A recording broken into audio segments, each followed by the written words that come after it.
Средства массовой информации, интернет-издания, изъявившие желание принимать участие в предвыборной агитации, должны в установленные сроки до 18 сентября включительно представить в Центр избирком следующие документы. Уведомление о готовности участвовать в предвыборной агитации,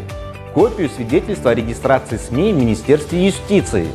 копию свидетельства о государственной регистрации юридического лица или свидетельства о регистрации в налоговых органах, то есть патент индивидуального предпринимателя, копию разрешительных документов на осуществление деятельности, выданной уполномоченным госорганом в сфере информации и массовых коммуникаций,